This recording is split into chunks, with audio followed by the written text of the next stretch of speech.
I'm Evelina Nardo, 32, and I built a quiet life by showing up for everyone else, organizing, fixing, smoothing things over. For years, I held my family together behind the scenes. But when they told me there wasn't enough room for me at the family retreat, and then invited 99 other people, I made a different choice. Ever been sidelined by the very people you always showed up for? If you have, share your story in the comments. You're not the only one. Before we get into it, let me know where you're watching from. And if you've ever had to draw a line and mean it, hit like and subscribe for more real stories about reclaiming your place. Because what I did next changed everything. I grew up in a house where silence was a rare thing. With 5 siblings, 2 stressed-out parents, and 1 bathroom we all fought over, chaos was a constant. But in the middle of all that noise, I carved out a role that made me useful, essential, even. I became the helper. Not the loudest, not the golden child, not the troublemaker. Just the one who made everything easier for everyone else. It started small. I'd remind my mom about doctor appointments, help my dad with the grocery list, entertain my younger siblings when everyone else was too busy.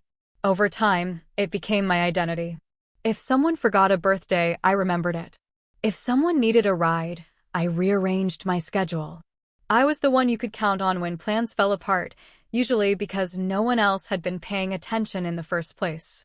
By the time I was in high school, I was the unofficial family assistant. I knew everyone's allergies, preferences, and travel schedules. I booked flights for Christmas.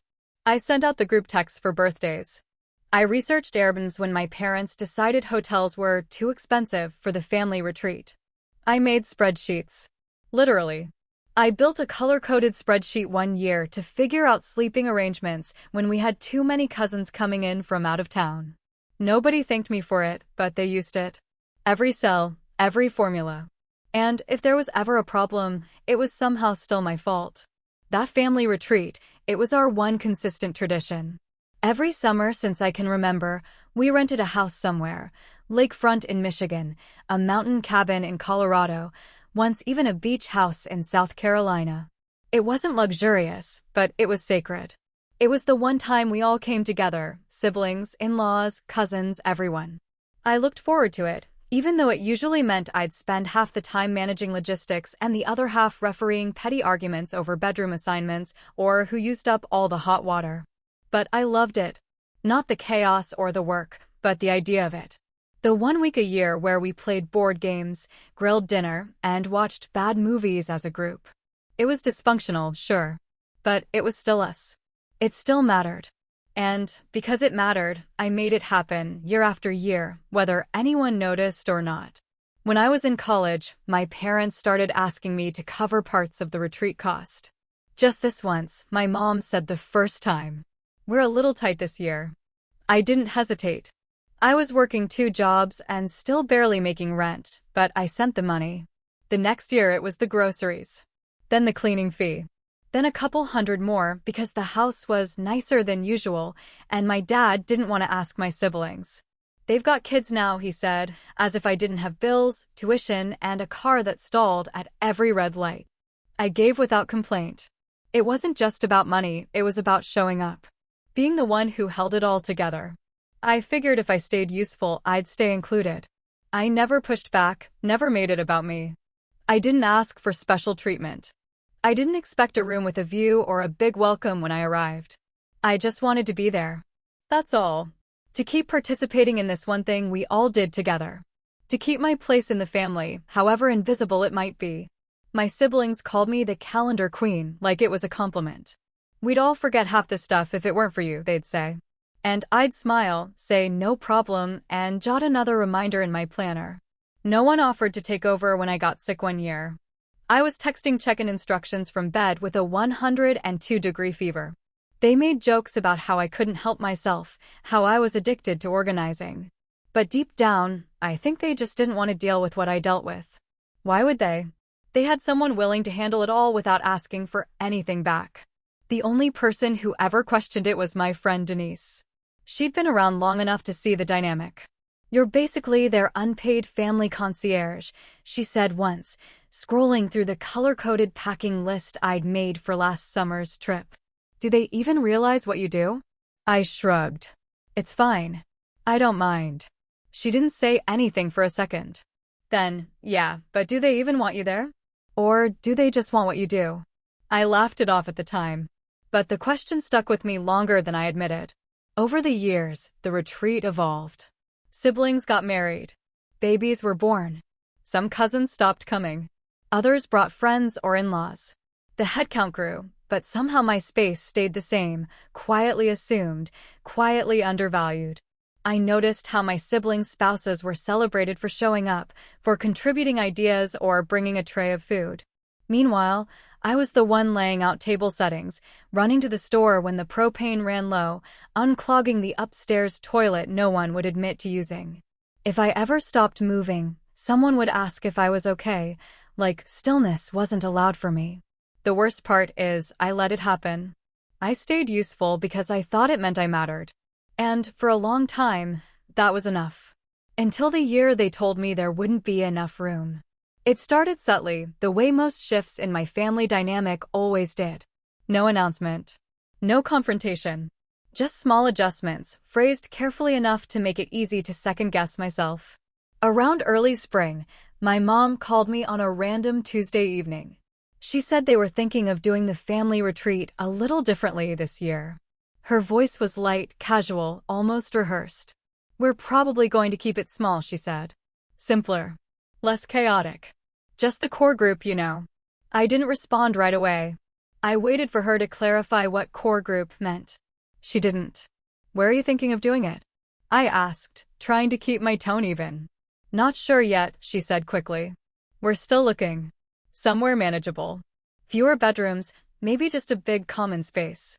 People can bring air mattresses if they want. I offered to help with the planning. I said I'd be happy to look into rental options or coordinate the budget. Oh no, don't worry about it, she cut in. Your dad and I are just handling it this time. It's easier if we keep it streamlined. That word, streamlined, sat wrong with me. I wasn't sure why yet. But I nodded and said okay. After we hung up, I went back through the group chat, scanning old messages for any clue that something had shifted. There wasn't much. Just the usual sibling banter. But over the next few weeks, things began to take shape. Not through formal announcements, but through passing mentions and throwaway comments. My oldest brother sent a message asking if anyone needed help booking flights. My youngest sister asked if there'd be a grill at the house because her husband wanted to do a seafood boil. Someone else asked about room assignments, specifically who was okay sharing with the cousins from Portland. That thread went on for 26 messages. I wasn't mentioned in any of them. At first, I chalked it up to timing. Maybe they just assumed I was included. Maybe they knew I usually just took the leftover room, so they didn't need to check. But when people started sharing packing lists and grocery signups, it became harder to ignore. Still, no one had said anything definitive. I told myself I was being paranoid. Then, 3 weeks later, I finally asked. I waited for the right moment. It was a Sunday morning, and I was on the phone with my dad. We were talking about something else entirely, some article he'd read about electric vehicles, and as the conversation lulled, I said casually, by the way, have you guys picked a place for the retreat yet? There was a pause. Oh yeah, he said. Your mom found something a little smaller this year. Budget's tight, you know. I waited again, giving him a chance to add, but of course you're coming or we'll make space. He didn't. Do you have the address? I asked. Not on me, he replied. It's somewhere upstate, near that river bend. Should be nice. We're trying to keep it simple this time, just the immediate families, really. I blinked. Immediate families. You know, your siblings and their kids. Their partners. The ones who need the space. There was no malice in his voice. No tension. Just the cool detachment of someone who'd already made a decision and expected you to quietly accommodate it. So, there won't be space for me? I asked. He exhaled like he didn't want to say it aloud. There might not be enough room this year. You understand, right? The way he said it made it sound like a favor. Like he was offering me the chance to be the reasonable one. The one who'd step aside and make things easier for everyone else. I swallowed the spike of heat in my chest and said, yeah, sure. I understand. We ended the call a few minutes later. He never circled back to the topic. For the next few days, I told myself I was overreacting. That it was probably a misunderstanding. That maybe once they arrived at the house and realized there was room, someone would reach out. But they didn't. The group chat got livelier. Someone sent a link to a custom t-shirt design, matching shirts for the retreat. I scrolled through the names listed for sizing. Mine wasn't there. Someone posted a countdown widget, 12 days until the river house. Still nothing to me. I didn't want to make a scene. I didn't want to be that person who brought tension into a family tradition. So I didn't say anything.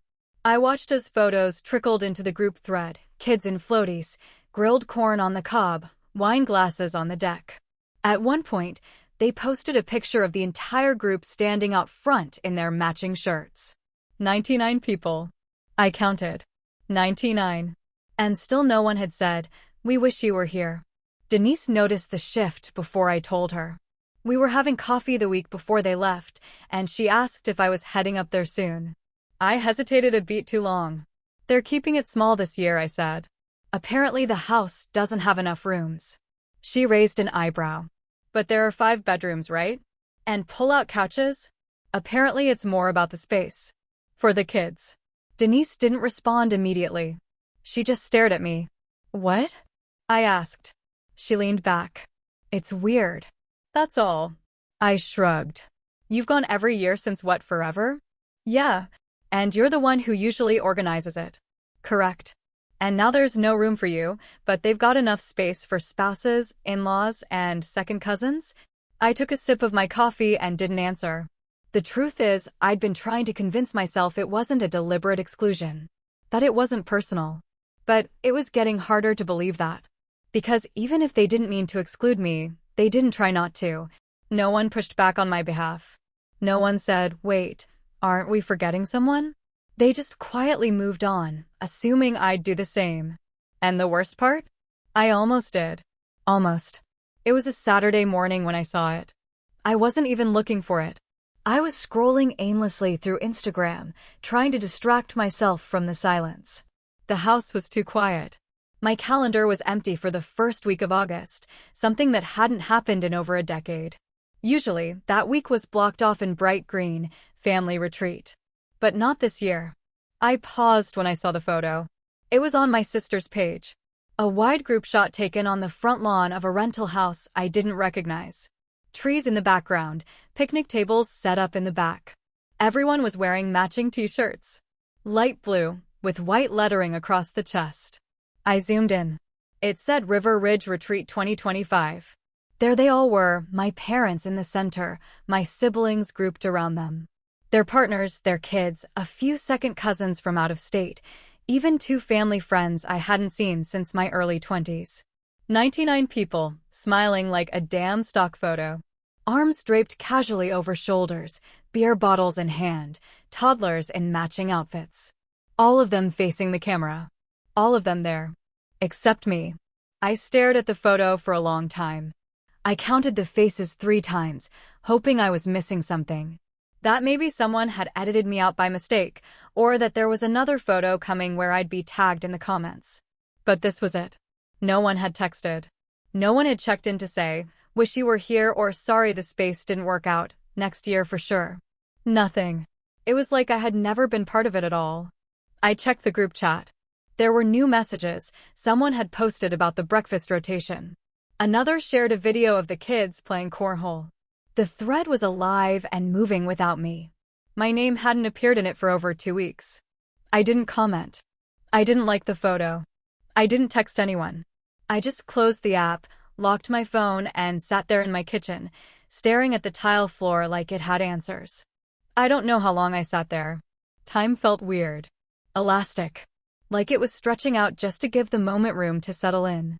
I thought back to the last retreat, the year before, when the rental house ran out of hot water and I drove 40 minutes to a hardware store to buy a replacement hose for the outdoor shower. No one asked me to. I just did it. My brother had said I was too intense for caring that much. My mom told me to relax more. But the next day, everyone used the outdoor shower without a word. Or the year before that, when I covered the cleaning deposit at the last minute because my dad's card wasn't working and everyone else claimed they'd already Venmo'd their share. I never got reimbursed. I didn't even ask. I gave because I believed that being useful kept me tethered to them. But apparently, usefulness had an expiration date. Or maybe it just wasn't needed anymore. Not now that there were spouses and in-laws and other people willing to pick up the slack, or at least pretend to. The absence wasn't the part that hurt the most. It was the silence. The easy way they carried on. The way no one seemed to notice I was missing. Like I'd never been essential in the first place. I didn't cry. I didn't scream. There was no dramatic collapse or broken dishes or slammed doors. Just stillness. A very specific kind of quiet that settles in when you realize something's been true for a long time. You just hadn't let yourself name it yet. Around noon, I opened my laptop. I opened a new tab and typed in 3 words, luxury vacation rental. I wasn't looking for anything specific. Just clicking. Just seeing what was out there. At first it felt ridiculous. Petty. Even childish. But then I thought about that group photo again, all those faces turned toward a camera I wasn't in. And the silence that followed. And I made a call. A few hours later, I had the confirmation email sitting in my inbox. 3 nights. Private pool. Floor-to-ceiling windows. Ocean view. White linen sheets and a rain shower that looked like it belonged in a spa catalog. It was 10 minutes from the retreat house. I checked the map twice to be sure. 10 minutes. I could walk it if I wanted to. I didn't text my family. I didn't tell anyone. I just packed a bag, got in the car, and drove. It was quiet when I arrived. The kind of quiet that felt intentional, not empty. The house smelled like salt and new paint. There was a bottle of wine in the kitchen with a note from the host. I poured a glass, kicked off my shoes, and stepped out onto the balcony. From where I stood, I could see the trees that lined the edge of the river. If I squinted, I could almost make out the top of the roofline where the retreat house was. I wondered if anyone there had noticed I was missing. Probably not. Probably too busy coordinating meals and wrangling kids and posting filtered group shots to remember the person who used to build the spreadsheets and keep everything running. I sat down in one of the deck chairs and took a long sip of wine. The sun was starting to dip, casting a warm haze over everything. It was beautiful, peaceful, unfamiliar. Around sunset, I took a photo. Not of me, just the view. The ocean, the sky, the curve of the railing. I posted it with no caption. No tags. No message. I watched as the likes started to come in, some from friends, a couple from coworkers. One from my cousin Alex, who was currently at the retreat. 10 minutes away. And then came the text. It was from my sister. The one who'd posted the group photo. It was short. Wait, are you here? I didn't reply. Not right away. I watched the sun sink behind the water and waited for the sky to turn. Then I typed back. I figured there wasn't space. The phone kept buzzing after I sent that last line. First a string of question marks from my sister, then a call from my mom that I let ring out, and finally a text from my dad that read, "Come over for breakfast tomorrow. We need to talk about this." I slid the phone onto the coffee table, face down, and left it there like it was a piece of live machinery I didn't know how to disarm. For the next hour, I walked the perimeter of the deck in slow loops, glass of wine in hand, trying to name what I was feeling. Anger was in there, sure, but it was sitting under something heavier, a kind of bone-deep fatigue I hadn't noticed until the noise stopped. When you're always troubleshooting somebody else's life, you don't realize how much of your own bandwidth disappears. Now, in the quiet, the deficit felt physical. I took a shower to wash off the road dust and the last of the day's heat. Standing there under the rainhead, I let my thoughts scroll backward through the years like a highlight reel nobody ever asked to see. The night I drove 2 hours to pick up my brother when his car died, no thanks, just a shrug and a Venmo request that went unanswered. The emergency vet bill I covered for my sister's labradoodle after it ate an entire box of dark chocolate truffles, an IOU she forgot to repay. The birthday cakes, the childcare, the spreadsheets, the quiet surrenders. Every scene ended the same way, me stepping up because somebody had to, and them stepping back because they could. When I finally stepped out of the shower, steam curling around the mirror, my phone was still buzzing across the house. I wrapped myself in one of those impossibly soft white robes the rental had stocked and padded back to check it. 17 unread messages. I swiped them away and opened my contacts. Denise answered on the second ring. She didn't say hello, just you okay? I sank onto the edge of the bed, robe knotted tight, wet hair dripping down my spine. Define okay. There was a beat of silence, then her voice softened. Tell me what happened. I gave her the short version.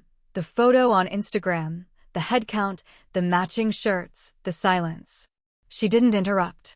When I finished, she released a slow exhale. They really didn't say anything to you? Not even a courtesy check-in. Nope. Another pause. Then she asked the question so gently that it hit like a hammer. What do you get from them that you can't give yourself? I lay back on the duvet, staring up at the ceiling fan slicing shadows across the plaster. I thought about my role, the one I'd carved out so carefully. The helper who never asked for a seat but always set the table. What did I actually get from it? Occasional half-hearted praise? A sense of belonging that vanished the second it became inconvenient? Honestly? I said. Maybe nothing. Denise let that sit. Then maybe stop paying the entry fee. I knew she was right, but hearing it out loud shifted something. Like a bolt on a door sliding into place. I felt it click in my chest. How's the place? She asked. Ridiculously gorgeous, I admitted. You can hear the ocean from every room. She laughed softly. Good. Use it. And remember you're allowed to make this weekend about you. No spreadsheets, no errands, no rescue missions. Just whatever you need. We hung up after that. The quiet rushed back in, but it felt different, less like an absence, more like space. I headed to the kitchen, poured a second glass of wine, and opened the massive sliding doors that led to the patio. Moonlight was pooling on the surface of the pool, silver and still. I dipped a toe in, then waded all the way until I was standing waist-deep in cool water. I tilted my head back and looked at the stars. I couldn't remember the last time I'd looked at the sky without checking the time. When I finally went to bed, I left my phone on silent across the room. The last thing I saw before sleep took me was its screen lighting up again, another call from Dad. I rolled over and let it fade. I woke at dawn the next morning, body still on its usual retreat schedule, up early to start coffee, prep breakfast, lay out the itinerary. Muscle memory is stubborn. But there was nothing to prep, no one to herd. I brewed a single mug, carried it to the balcony, and watched sunlight crawl across the water. After a while I opened a blank note on my laptop and started writing, not to anyone, just for myself. A list of every time I'd said yes when I wanted to say no. Every cost I'd absorbed so someone else wouldn't feel the pinch. Every apology I'd swallowed because conflict made the others uncomfortable. It was an inventory I'd never taken, and seeing it in black and white was jarring. Pages of uncredited labor and unreciprocated care. Somewhere around item 50-something, my phone vibrated against the tabletop. I flipped it over. A new message from my dad. Breakfast is on the patio. Come over. One from my mom right after. We miss you. Please don't make this awkward. The audacity actually made me laugh, an abrupt, startled sound that ricocheted off the glass door behind me. I typed a single reply to both threads. Enjoy your morning. I'll see you when there's space. Then I muted the chat. I spent the next hour researching local restaurants, spas, and charter boats. If I was going to be 10 minutes away from the family circus, I was going to make every second count. I booked a deep tissue massage for that afternoon, a reservation for one at a seaside bistro for dinner, and a sunrise paddleboard session for the following day. Each confirmation email felt like sliding another brick into a foundation that was finally mine.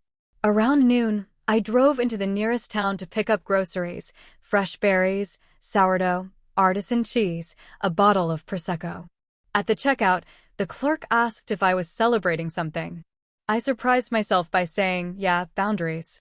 Back at the house, I made an open-faced sandwich, poured a glass of Prosecco, and sat by the pool with my legs dangling in. The family chat kept buzzing on mute. A video of the kids building a fort, a message about needing more ice, a photo of my brother and his wife holding matching margaritas. I watched the notifications slide down the screen and disappear. Not a single direct message to me. Good, I thought. Let it stay that way. Mid-afternoon, as I was pulling on clothes for my massage appointment, Denise texted, "Doing okay?" I sent her a photo of my view, blue water, palm fronds swaying, an untouched book on the table. Her reply popped up instantly. "That looks like the opposite of okay. That looks like thriving." I smiled for what felt like the first real time in days. The massage was perfect, an hour of someone else taking responsibility for every knot and twinge I'd ignored all year. When I came out, my phone had one voicemail from my sister. I listened on speaker while driving the coastal road back to the house. "Hey, I don't know what's going on, but everyone's confused. Mom's upset. Dad's pacing. They keep asking why you're being dramatic." I told them maybe they should have thought about space before they booked a house for half the county. "Call me." She sounded tired. I pictured her sitting on the porch, phone pressed to her ear, looking over a yard full of people who still hadn't noticed I existed. I didn't feel angry at her, just distant. Back at the rental, I changed into a simple black dress and walked the beach to the bistro. I ate grilled fish with lemon butter, sipped chilled white wine, and listened to the low murmur of other diners. No one asked me to fetch anything. No one handed me a crying child. I almost didn't recognize the sensation of being responsible only for myself. After dinner, I strolled the shoreline as the sky went from rose gold to navy.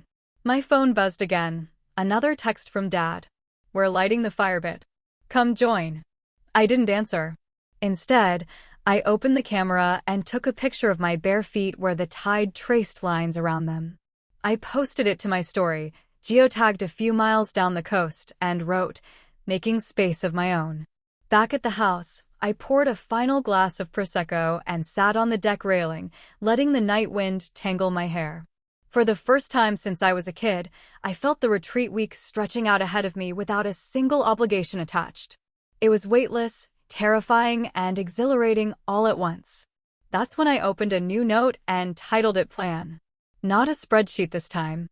Just bullet points. Stop funding other people's crises.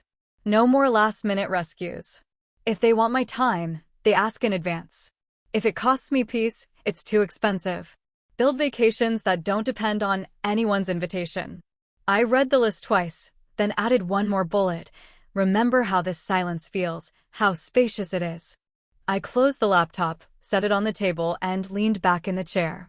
Somewhere across the trees, I heard distant laughter from the retreat house. It floated on the wind, faint but clear. For once, it didn't feel like a summons. It felt like background noise. I raised my glass to the dark, to the water, to the empty seat beside me, and whispered to space. Then I drank to the plan I'd just drafted, to the apology I'd stopped waiting for, and to the chapter one was about to write without anyone else's pen. It started with a photo. The house had this perfect corner, a sliver of ocean behind floor-to-ceiling glass, light spilling in like it was staged. I stood there in jeans and a linen shirt, barefoot, glass of wine in hand, and let the timer go off once. No filters. No captions. Just me, calm, composed, standing inside the life I'd built for myself while my family was 10 minutes away pretending I didn't exist. I posted it to my story. It took 5 minutes. My sister's name lit up my screen in a flash of blue. I answered, holding the phone with one hand, still standing in front of the window. "Wait, are you here?" she asked, breathless, like I'd materialized out of thin air. "Like, here. I'm nearby," I said. "Why didn't you come by?" I let the question sit there for a second. "I figured there wasn't room," I said, my voice calm, steady.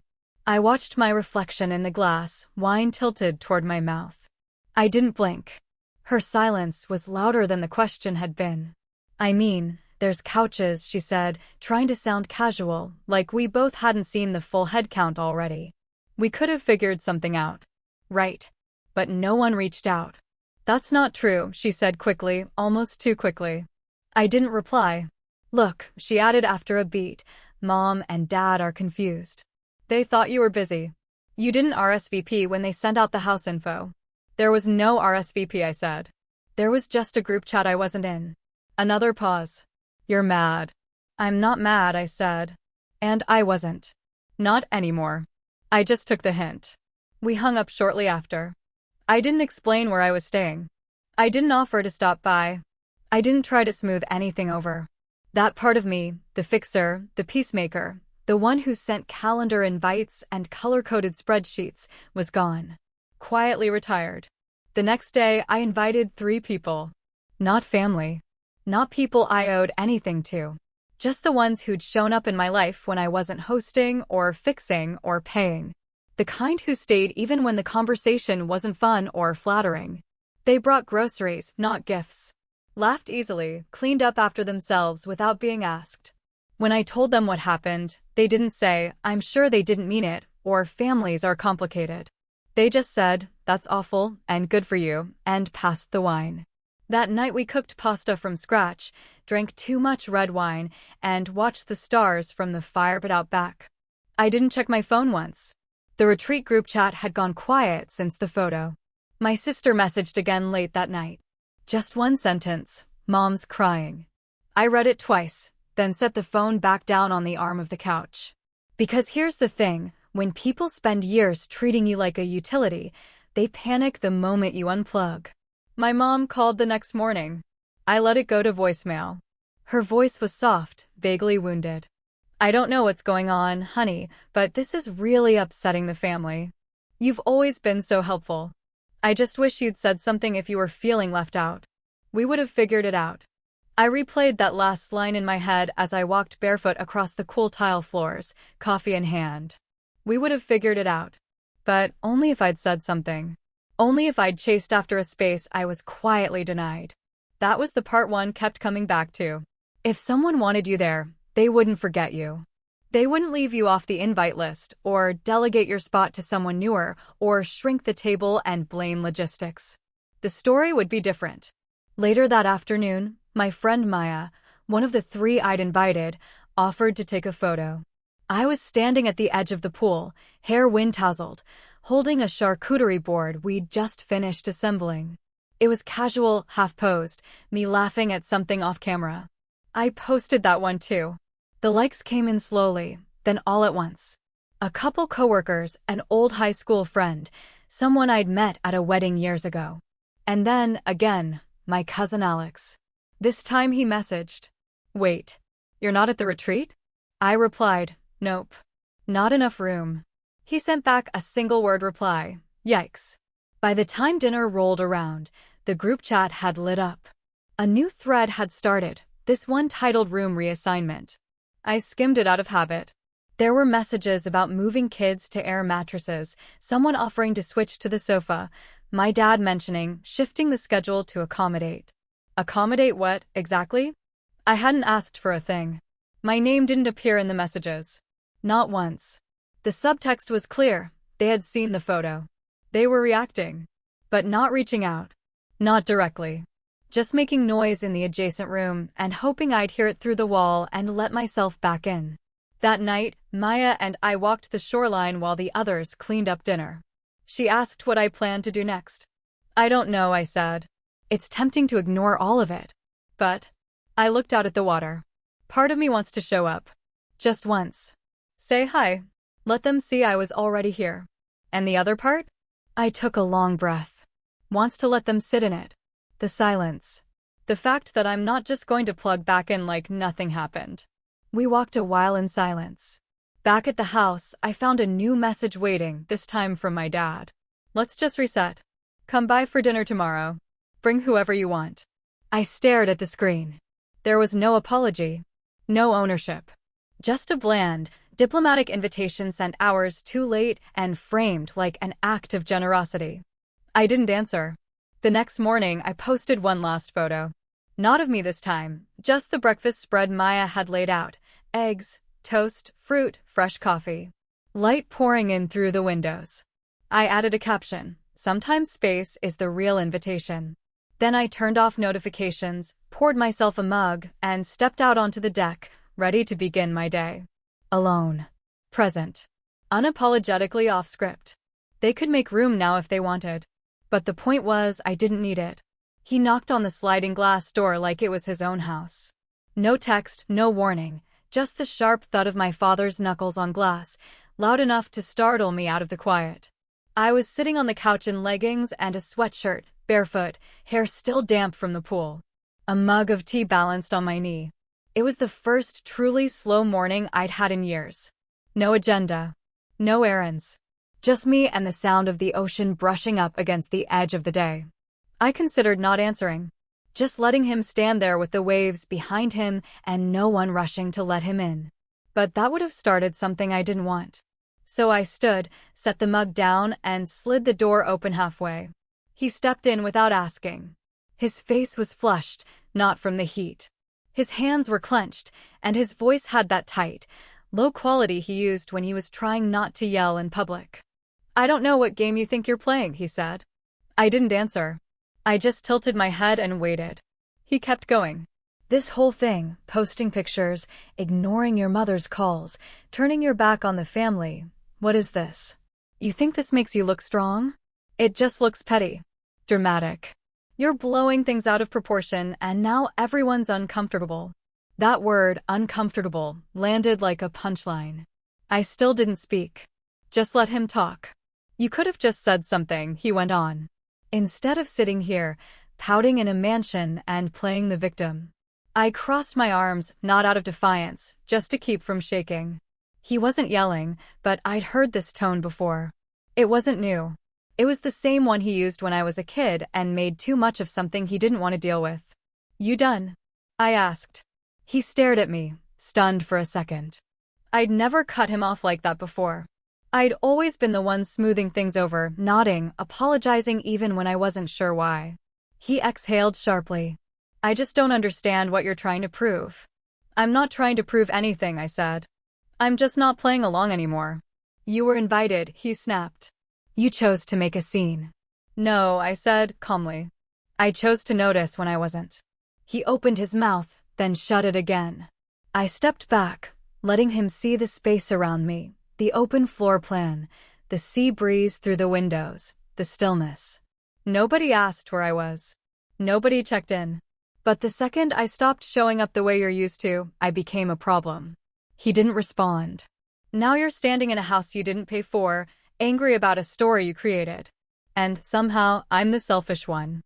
His face shifted then, not softer, just stuck. Like he didn't have a script ready for that version of me. The version that didn't flinch. "You've changed," he muttered. "I know," I said. He left without saying goodbye. The silence after the door closed felt cleaner than anything I'd felt in months. That afternoon, the texts started. Not from him. From cousins. A few trickled in, quietly, like people slipping into the back of a theater after the lights are down. "Didn't know you weren't invited. Thought you were just working. They told us you couldn't make it this year. I feel really weird about all this. Are you okay?" I responded simply. "I'm fine. Just taking space." And I was. Meanwhile, the cracks began to show. Without my usual color-coded meal rotation or the shopping list I used to update in real time, the group ran out of food on the second night. Someone forgot to bring foil pans. 2 families doubled up on lasagna and no one brought salad. My sister texted to ask if I still had that spreadsheet from last year. I didn't reply. Then came the double-booked dinner reservation. 2 branches of the family showed up at the same place, same time, both thinking they had the table. My cousin Rachel messaged me later, half laughing, half exasperated. "This place is chaos without you." I didn't answer that one either. Because it wasn't about proving a point. It wasn't about letting them fail or watching the trip collapse without me. I wasn't rooting for disaster. I just wasn't running triage for people who had made it clear I was optional. That night, as the group posted another photo, this one darker, blurrier, less joyful, I sat by the fire pit with a blanket around my shoulders and a book in my lap. I didn't turn the pages. I just let the words sit there while the wind picked up and the sound of the waves came in slow, steady rhythms. My friends had left earlier that day, heading back to their lives. They offered to stay longer, but I told them I needed the quiet. And I did. Because in the silence, I was starting to notice things. Like how deeply tired I'd been for years without calling it that. How many decisions I'd made out of obligation, not desire. How often I'd accepted exclusion as an inevitable outcome of being easy to overlook. But here alone, I wasn't overlooked. I wasn't anything to manage. I just was. The next morning, my mom sent a long message. Half apology, half revisionist history. She said things had gotten lost in the shuffle. That she never meant for me to feel unwelcome. That they thought I wanted space. She used phrases like miscommunication and misunderstanding. But nothing about accountability. I didn't reply. Instead, I opened the window and let the salt air in. I made myself breakfast, just for me. No rotating menu. No head count. No timeline. Just eggs, toast, and peace. Later that afternoon, I walked the beach, watching families dotting the shore. Parents chasing toddlers, couples holding hands. No one needed me. No one was waiting. I wasn't missing from anything. I was in something new. Something mine. By sunset, I was back on the balcony, wrapped in the same blanket, sipping from the same chipped mug. The light went gold, then orange, then that deep blue that lets you know the day has given all it can. Somewhere across the water, I knew they were probably doing their final night group photo. Fire pit lit. Wine flowing. Laughter, maybe forced. The kind that papers over tension without resolving it. But here, it was quiet. No chaos. No negotiation. No one asking me to fix anything. And I realized, as the sky went dark, I wasn't watching from the outside. I was exactly where I needed to be. It was 3 weeks after the retreat when my mom finally called again. Not a text. Not a voicemail. A real call. I was standing in the kitchen of my apartment, rinsing blueberries into a colander, when her name lit up the screen. For a second, I considered letting it ring out. But something told me to answer. Not because I owed her anything. Just because I was ready to hear what she would or wouldn't say. "Hi, sweetheart," she said, her voice a little too soft, a little too careful. "Hi," I replied, neutral. There was a pause, long enough for me to hear her inhale and then hesitate. "I've been thinking," she said finally. "About the retreat. About everything, really." I leaned against the counter and waited. "I didn't realize how it all must have looked," she said. "I mean, at the time, we were trying to simplify things. It wasn't meant to be personal."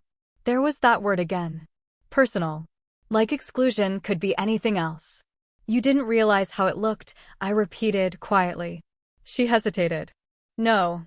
I guess not. I mean, I see it now. You were missing from everything. And we didn't reach out. That was wrong. I didn't say anything. I've been going back through the messages," she continued. "You were barely included in the planning. And, honestly, I don't know how that happened. I think I just assumed you'd speak up if something was wrong." I finally spoke. I spent most of my life making sure nothing went wrong. That was my role. She went quiet again. I could hear the muffled hum of her refrigerator on the other end, like she was sitting in her own kitchen, staring at her hands. "I think we took that for granted," she said. "You didn't just take it for granted," I said. "You expected it. You built everything around it." "I know."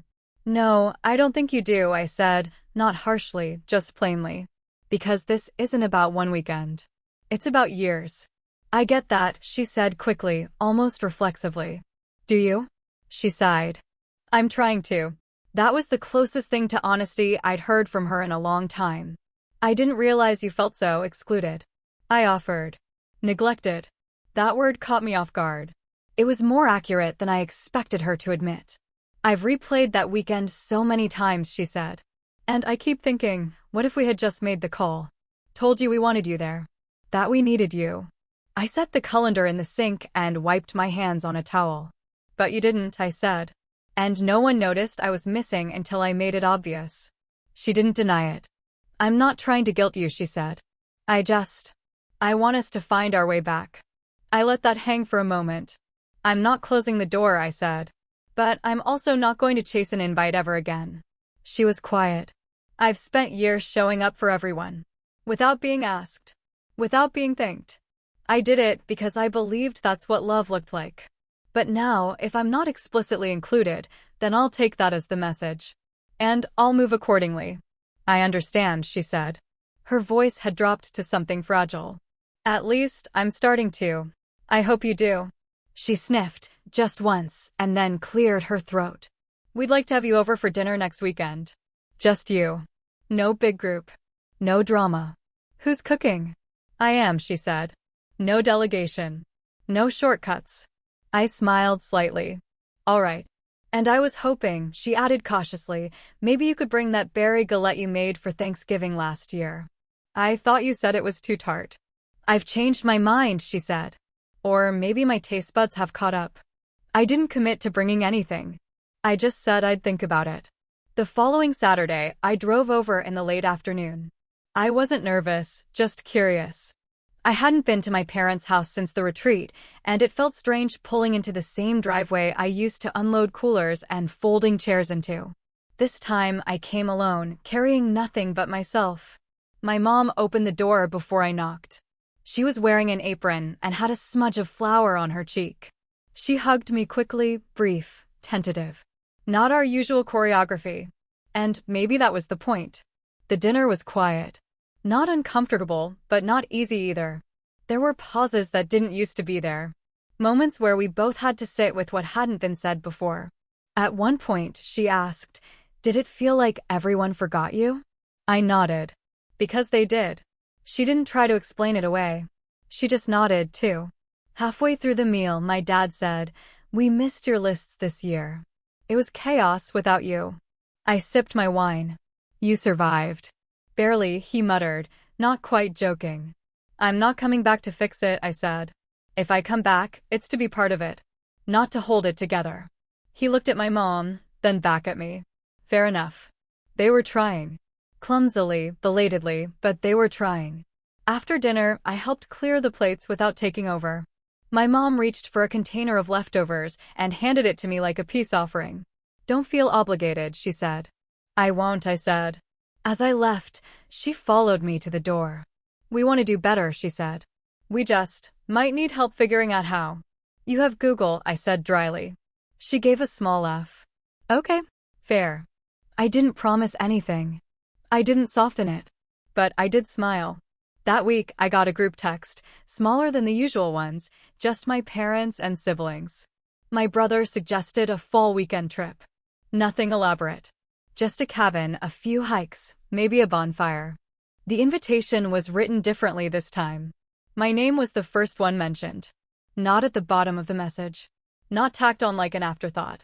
It read, "Let's find a weekend that works for everyone, including you, if you're up for it." And instead of jumping into logistics, I just replied, "Thanks for including me. I'll think about it." Because the point wasn't whether I said yes. The point was, I didn't need to earn the question. And that, for once, was enough. It's been a year since that retreat. 12 months, 4 seasons, a few plane tickets, and more silence than I ever thought I could be comfortable with. Not angry silence. Just quiet. Spacious. The kind you fill with your own voice after years of speaking second. I've traveled more. Not in a dramatic, soul-searching kind of way. No tropical self-discovery arcs or passport stamps meant to prove a point. Just movement. I went to Chicago to visit Denise in the spring. We spent a weekend drinking overpriced lattes and walking aimlessly along the lake. In July, I flew to Oregon to hike a trail I used to read about but never prioritized. I booked a cabin by myself and didn't tell anyone until I came back. Not because I was hiding, because I didn't need permission to go. Thanksgiving was different. I didn't go home. I stayed local, hosted a few friends who didn't have plans, cooked too much food, and sent everyone home with leftovers. There was no formal seating chart, no text threads about who was bringing what, no one pretending we weren't all bracing for someone's passive-aggressive outburst over dinner. Just laughter, music, and a fridge that stayed open all night. My parents called that morning to say they missed me. I thanked them. I meant it. Then I hung up and went back to whisking gravy. Christmas was similar. They invited me, this time more directly. Said they'd cleared a room just for me. That it wouldn't be the same without me there. And I believed they meant it. But I still said no. Not as a punishment. Not to prove a point. Just because I didn't want to. And here's the part that surprised me. They didn't fight it. Maybe because they sensed the difference. That when I say no now, it's not a negotiation. It's not the start of an emotional campaign where I eventually cave. It's just no. Calm. Complete. No edges to sand down. Because I've changed. They haven't, not really. My mom still sends group texts assuming I'll fill in the gaps. My dad still calls when something goes sideways and opens with "I hate to ask," but I've stopped jumping in. I listen. I nod. I let the space grow between the sentence and the solution. And most of the time, they fill it themselves. My siblings still default to the roles we all grew up in. Oldest delegates, youngest disappears. The rest of us orbit the middle trying not to get pulled too far in. I used to be the anchor. Now I'm just adjacent. Still close, but not tethered. Sometimes they joke that I'm too zen now, like detachment is a quirk I picked up at a yoga retreat. I don't correct them. It's easier to let them think that than explain how much effort it takes to unlearn a lifetime of being the one who anticipates everyone's needs. But the truth is, I don't feel detached. I feel clear. I still show up for birthdays, for weddings, for hospital visits when they matter. But I do it as a guest now, not staff. I bring a gift, not a clipboard. I leave when I want. And when I offer help, it's because I choose to, not because the whole thing falls apart without me. That retreat last year taught me something I hadn't been willing to admit. I was waiting for someone to make room for me. To see me, to name me, to value me in the way I tried to show up for them. But the truth is, if someone has to be reminded to notice you, then you're not really being seen. You're just being managed. I think part of me held on to the belief that one day they'd say it clearly: you mattered. You carried us. You made things easier, and we never told you that we saw it. But they didn't. And maybe they never will. So I said it for myself. I wrote it down. I named it. I stopped making other people's inability to acknowledge me into proof that I didn't deserve to be acknowledged. And that shift, it changed everything. Now when I plan trips, I do it without a mental checklist of who might need a ride, who'll forget sunscreen, who won't read the itinerary unless I text it twice. I pack for one. I answer only my own questions. When I get invited to something, I ask myself, do I want to go? Not who will be disappointed if I don't. Or what will fall apart without me? That question, do I want to go, has become my new compass. Not in a selfish way. Just in a grounded, adult, I get one life kind of way. A few months ago, I bumped into my cousin Alex at a local market. He asked if I was coming to the spring reunion. I told him I hadn't decided. He nodded and said, it wasn't the same last year. You not being there kind of shifted the tone. I didn't ask him to elaborate. I just said, I'm glad it made people think. Because that was never the goal, to punish, to exile, to prove superiority. It was just to be seen accurately. To stop shrinking into a version of myself that only existed to serve everyone else's needs. I still love them. That hasn't changed. But the way I express it has. And the way I expect to be loved in return, that's changed too. It's not about grand gestures or perfect symmetry. It's about reciprocity. Intention. Room. If there's space for 20 people and 19 get names on the list and I don't, that's not a logistical oversight. That's a message. And I believe it the first time now. That's the legacy I'm carrying forward. A year later, I'm not bitter. I'm not hardened. I'm not sitting in some quiet corner waiting for a redemption arc. I'm living in the house I built. Not literally, though I did finally redecorate my place the way I wanted. No, maybe someone will sleep over, considerations involved. But metaphorically? Absolutely. I've built something of my own. Space that doesn't require permission. Joy that doesn't need to be validated. Boundaries that don't shift depending on who's asking. Sometimes the best way to make space for yourself is to stop begging for room in someone else's house. Just build your own. That's what I did. That's what I'm doing. Every day. And when the invitation comes, if it comes, I look at it carefully. I hold it in my hands, turn it over, feel the weight of it. And then I ask the question that took me 32 years to learn how to ask. Does this feel like a place I want to go? If the answer's yes, I go. If the answer's no, I stay home. Either way, I don't apologize. Not anymore. If you've ever been excluded by your own family, or made to feel like you didn't matter, I'd love to hear your story. What did you do when you realized you were the only one not considered? Did you speak up, or walk away? Drop your experience in the comments. And if this story hit home, make sure to like, subscribe, and stick around because setting boundaries isn't easy, but it's powerful.